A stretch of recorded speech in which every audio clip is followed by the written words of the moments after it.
মাত্র দুটি জিনিস দিয়ে কিন্তু একটা পাগল করা স্বাদের রেসিপি তৈরি করে নিতে পারে। কথা না বাড়িয়ে মূল রেসিপিতে আসি। আসসালামু আলাইকুম। আজকে আমি একটা নতুন রেসিপি নিয়ে চলে এসেছি বন্ধুরা। এই রেসিপিটা কিন্তু পাগল করা স্বাদ একটা, কি বলবো, আর খেতেও কিন্তু দুর্দান্ত লাগে। এখানে আমি দুটো ডিম নিয়েছি আর কয়েকটা কাঁচা লঙ্কা নিয়েছি, আর এখানে একটা পেঁয়াজ নিয়েছি, রসুনের কয়েকটি কোয়া নিয়েছি। এখানে মসুর ডালটা আমি ভিজিয়ে রেখেছিলাম 10 থেকে 15 মিনিট আগে, কিন্তু ভিজে কিন্তু নরম হয়ে গেছে, দেখতেই পাচ্ছ, হাত দিয়ে কিন্তু ভেঙে যাচ্ছে। এবার আমি কিভাবে তৈরি করছি দেখতে থাকো। এবার আমি পেঁয়াজটাকে কেটে নেব।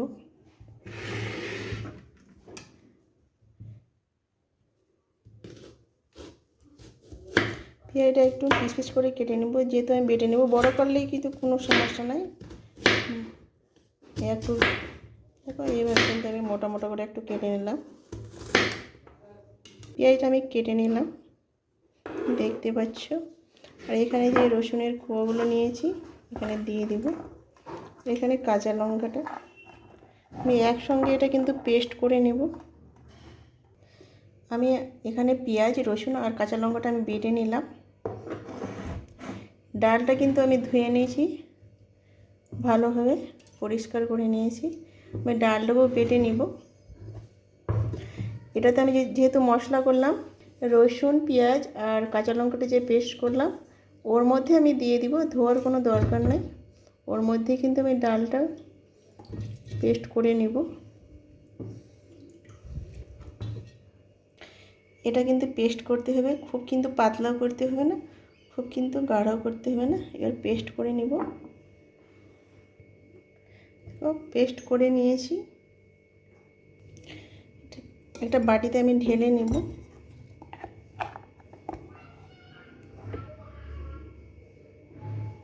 এটা সুন্দরভাবে কিন্তু পেস্ট হয়ে গেছে, একটাও দানা দানা নেই, দেখে বুঝতে পারছো বন্ধুরা। এটা এক সাইডে রেখে দেব। এখানে একটা বাটি নিয়েছি, এবার ডিমটা ভেঙে নিব।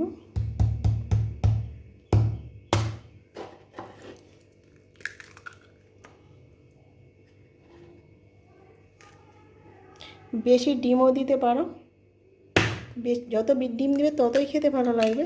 আমি দুটোই ডিম দিলাম। এবার ডিমের মধ্যে আমি পেস্টটা দিয়ে দিব।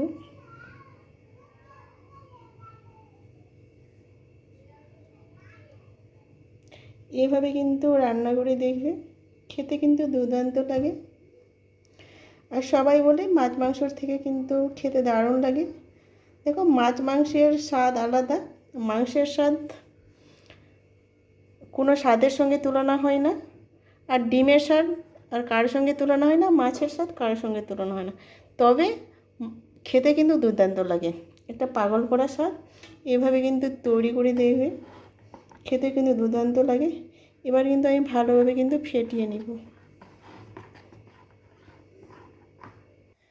একটু লবণ দিয়ে দিলাম, একটু হলুদ গুঁড়ো দিয়ে দিলাম। এবার ভালোভাবে কিন্তু ফেটিয়ে নিতে হবে ডিমটা ডালের সঙ্গে।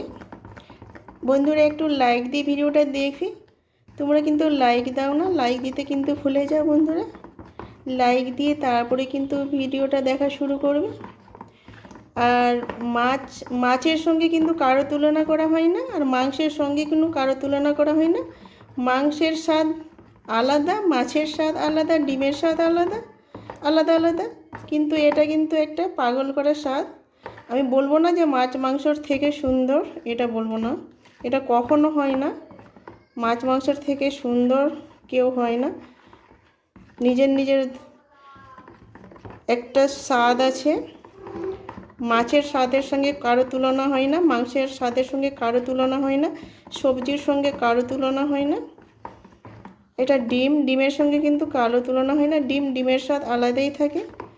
দেখো, ভালোভাবে কিন্তু আমি ফেটিয়ে নিলাম ডিমটা ডালের সঙ্গে। তৈরি করে দেখবে বন্ধুরা, খেতে কিন্তু ভালো লাগে।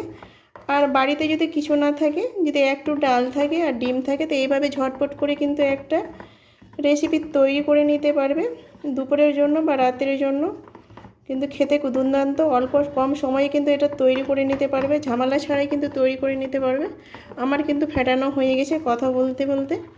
কড়াইটা গ্যাসে চাপিয়ে দিলাম, কড়াইটা গরম হয়ে গেছে। আমি একটু তেল দিয়ে দেব, হালকা তেলটাই কিন্তু দিতে হবে। তেলটা একটু ভালোভাবে কিন্তু এইভাবে ছড়িয়ে দিব। তেলটা গরম হয়ে গেছে, এখান থেকে একটু একটু করে আমি এইভাবে দিয়ে দিব।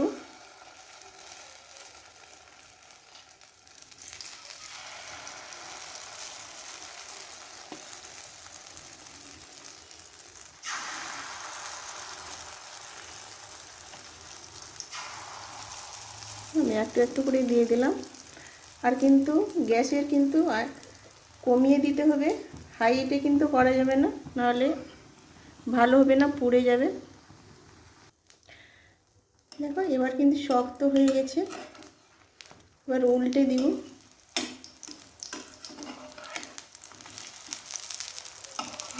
সুন্দরভাবে কিন্তু হয়েছে, আর দেখতে কিন্তু দারুণ লাগছে বন্ধুরা। ভাজা হয়ে গেছে, এবার আমি তুলে নেব। দেখো সুন্দরভাবে কিন্তু ফুলে ফুলে গেছে, দেখতেই পাচ্ছ বন্ধুরা কত সুন্দর হয়েছে। একইভাবে কিন্তু সবগুলো আমি ভেজে নেব। আমার সবগুলো কিন্তু ভাজা হয়ে গেছে। ওই কড়াইয়ে কিন্তু আমি রান্না করে নেব। তেল দিয়ে দিব, তেলটা গরম হয়ে গেছে, একটু আমি হলুদ গুঁড়ো দিয়ে দিব। একটু ভালোভাবে কিন্তু তেলের সঙ্গে করে দিব, কারণ মশলাটা দিলে যেন ছিটে না পড়ে। আর হলুদ না দিলে কিন্তু ছিটে পড়ে যাবে, ক্ষতি হতে পারে, গায়ে হাতে ছিটকে পড়ে যেতে পারে। ওই জন্য আমি তেলের মধ্যে একটু হলুদ দিয়ে দিলাম। হলুদ দিয়ে এবার আমি মশলাটা দিয়ে দেবো, ছিটবে না কিন্তু, কম ছিটবে। আর ভালোভাবে কিন্তু মশলাটাকে কষিয়ে নেব। একটু লবণ দিয়ে দিব, একটু হলুদ গুঁড়ো দিয়ে দিব, সামান্য লঙ্কা গুঁড়ো দিয়ে দিব। আমি কাঁচা লঙ্কা যেহেতু দিয়েছি অল্প করেই দিলাম। এবার একটু কষিয়ে নিব। কষানো হয়ে গেছে, দেখেই বুঝতে পারছো। আমি এখানে জল দিয়ে দিব, জলটা কিন্তু ঠান্ডা জলই দিচ্ছি, গরম জলও দিতে পারবে, আমি ঠান্ডা জলটাই দিলাম। ভালোভাবে কিন্তু ফুটে গেছে, দেখতেই পাচ্ছ। ভালোভাবে কিন্তু আমি ফুটিয়ে নিলাম।